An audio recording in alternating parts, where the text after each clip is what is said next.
Halo sahabat kreatif, selamat datang kembali di Universitas Kreatif, di mana kita menggali kisah-kisah yang mengubah peradaban manusia. Hari ini kita akan membahas salah satu fenomena paling terdampak dalam sejarah, krisis ekonomi. Dari depresi besar hingga krisis keuangan global tahun 2008, setiap periode penuh gejolak ini tak hanya mengubah ekonomi, tapi juga politik, budaya, dan kehidupan kita sehari-hari. Apa yang sebenarnya terjadi selama krisis ekonomi? Bagaimana masyarakat dan pemerintah merespon? Dan yang paling penting, apa pelajaran yang bisa kita petik untuk masa depan? Mari kita mulai perjalanan ini untuk memahami bagaimana krisis ekonomi telah membentuk dunia kita hari ini. Kita mulai dari yang pertama, Depresi besar tahun 1929. Kita mulai dengan salah satu krisis terbesar sepanjang sejarah.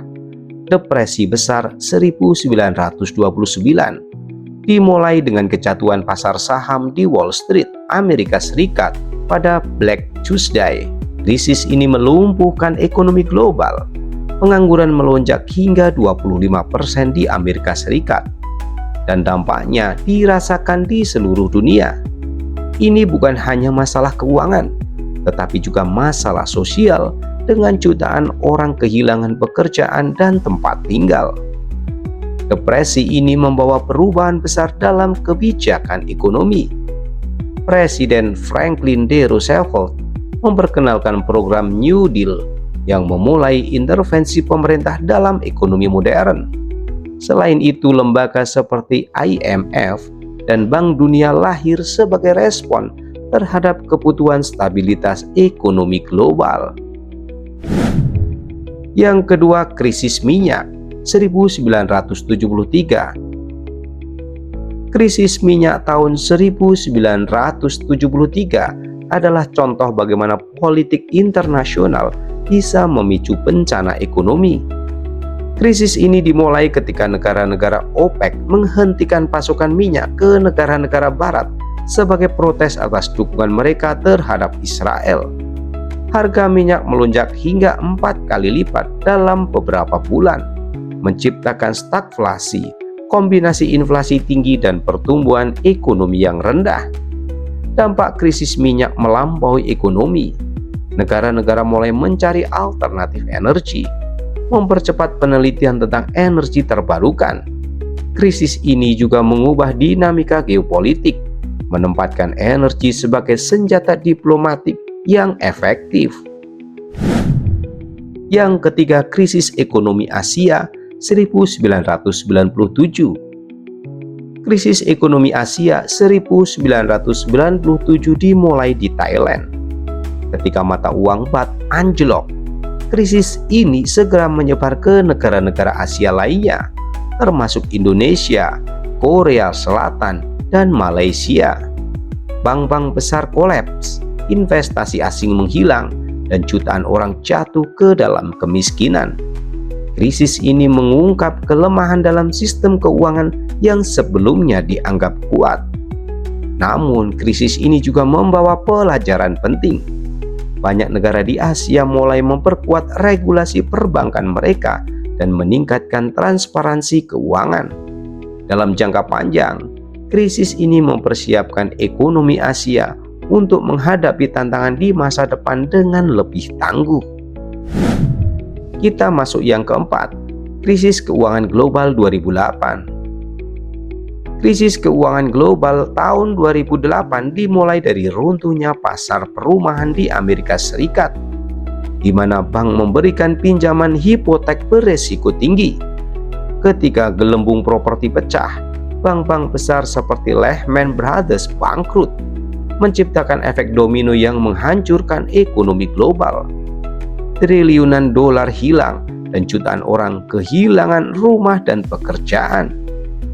Krisis ini memaksa dunia untuk memikirkan ulang sistem kapitalisme. Regulasi perbankan diperketat dan negara-negara memperkenalkan stimulus besar-besaran untuk menyelamatkan ekonomi. Namun krisis ini juga memperdalam ketimpangan kekayaan, menimbulkan pertanyaan tentang keadilan dalam sistem ekonomi. Yang kelima, krisis utang Yunani.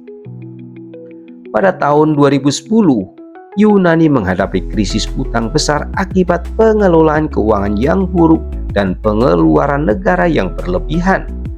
Krisis ini mengguncang Uni Eropa karena negara-negara anggota harus menyelamatkan Yunani melalui paket bailout besar.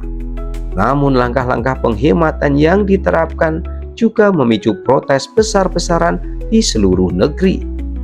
Krisis Yunani menunjukkan kelemahan dalam struktur zona euro, di mana negara-negara berbagi mata uang tetapi memiliki kebijakan fiskal yang berbeda.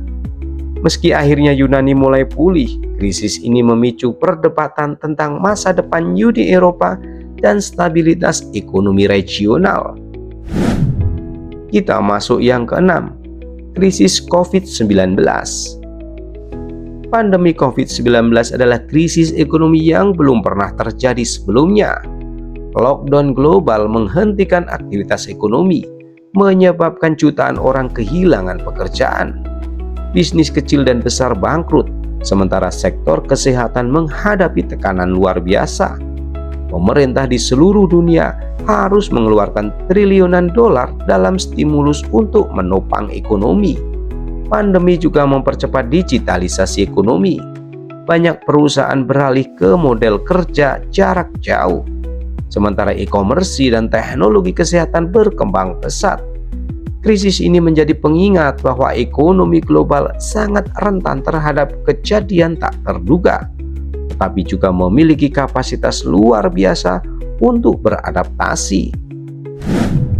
Yang ketujuh, krisis iklim. Tantangan masa depan. Krisis iklim adalah tantangan ekonomi yang sedang berlangsung. Perubahan iklim membawa dampak besar pada sektor seperti pertanian, energi, dan asuransi. Bencana alam yang lebih sering dan parah menambah tekanan pada ekonomi global. Sementara transisi ke energi hijau membutuhkan investasi besar. Namun, krisis ini juga membawa peluang baru. Teknologi hijau seperti kendaraan listrik dan energi terbarukan sedang berkembang pesat, menciptakan lapangan kerja dan mendorong inovasi. Masa depan akan bergantung pada bagaimana kita menyeimbangkan kebutuhan ekonomi dengan keberlanjutan lingkungan. Sobat semua, setiap krisis ekonomi membawa kesulitan, tetapi juga peluang untuk belajar dan berkembang. Dari depresi besar hingga krisis iklim, umat manusia telah menunjukkan ketangguhannya dalam menghadapi tantangan. Sejarah mengajarkan bahwa meskipun masa sulit datang, ada cahaya di ujung terowongan jika kita bersatu dan berinovasi. Terima kasih telah menyaksikan Universitas Kreatif. Jangan lupa untuk like, komen, dan subscribe. Sampai jumpa di video berikutnya, di mana kita akan terus menggali ide-ide besar yang membentuk dunia kita. Sampai jumpa, see you next time.